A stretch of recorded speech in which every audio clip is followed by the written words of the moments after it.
Mattatuck Museum, we like to tell the stories of the people who lived in and around the city of Waterbury. And one of those people who had a really big impact on this museum and also our community was a man named Fortune.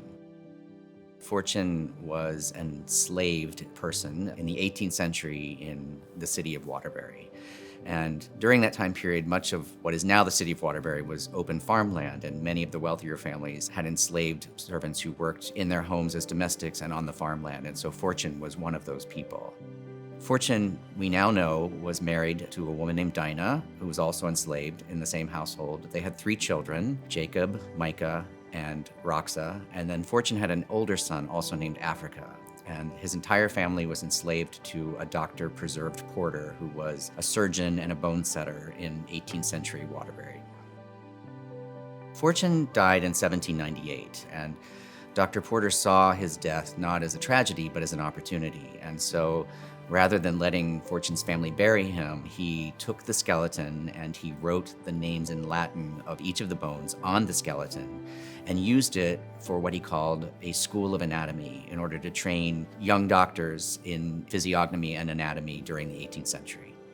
The skeleton was passed down from generation to generation through the Porter family, where many, many people were doctors. And over that time, they lost his actual name, and the skeleton became named Larry. And so in the 1930s, a woman named Dr. Sally Porter Law McGlannon, the very first woman to graduate from the Johns Hopkins University Medical College, inherited the skeleton, and she decided to donate it to the Mattatuck Museum. And the museum was thrilled with this donation, and they created a new display called Larry the Skeleton, and Larry the Skeleton was on display until the 1970s, when the museum staff realized that to display human remains was not only disrespectful, that it was inappropriate. And so the bones were removed from display and put into storage where they were for decades.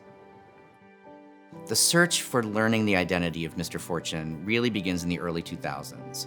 The museum had just completed a project with the local chapter of the NAACP, and a woman named Maxine Watts, who had been the president of the NAACP, received in the mail a copy of a postcard that had been sold in the museum that showed the Larry the Skeleton display. And she was so intrigued that she decided to quit the NAACP and to really focus all of her energy on learning everything she could about the life and death of Mr. Fortune.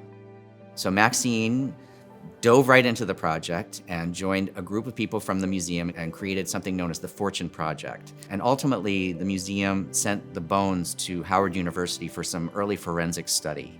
That work continued for almost a decade. And when I arrived in 2012, the conversation was now finally turning to doing something with the remains. And that's when the decision was made that we really wanted to bury Mr. Fortune.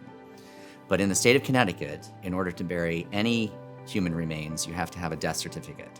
So with the help of the state forensics people, we were directed to the Quinnipiac University Forensic Study Program, and we sent the bones there. And the team at Quinnipiac spent an entire semester working on Mr. Fortune, and they gave us a lot of really great information. And with the death certificate in hand, the committee members and I walked across the street to St. John's Episcopal Church, where in the year before he died, Mr. Fortune had been baptized. And so we went to then priest in charge and we spoke with her and said, would she help us? And she, without hesitation, said, absolutely. Anything you want, we're gonna do it. We set a date, and about a week before the funeral was supposed to happen, we got a call from the governor's office. And the governor asked if we would bring Mr. Fortune to Hartford, where he would lie in state in the rotunda. And Fortune was the first non-elected official, and at that time, the first person of color to lie in state in the state capitol, which was tremendous for us. And on the day that he was there, the governor's office arranged for students from Hartford Public Schools to come all day long, to come and pass through and learn about the life of this man. And it was a beautiful, beautiful experience. And at the end of the day, the governor's foot guards brought the hearse back to Waterbury, to St. John's Episcopal Church, where we had a standing room only crowd and the most beautiful funeral ever. And afterwards, we all got into our cars. We made our way up to Riverside Cemetery.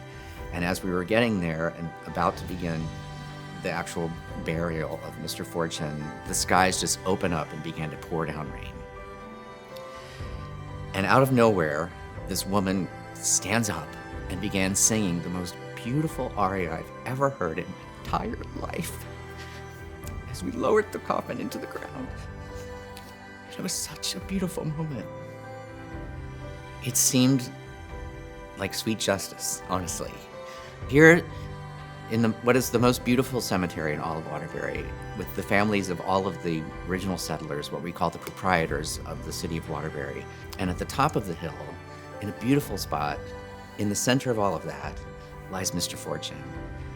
This project was, to me, like an opportunity for us to embrace this community and to bring people together around something that we all cared so much about, bringing justice and peace to this human being who was never free and who never had an opportunity to be buried and who was disrespected for 200 years. And now, finally, he was buried. And that is a cause for celebration because finally he was free at last.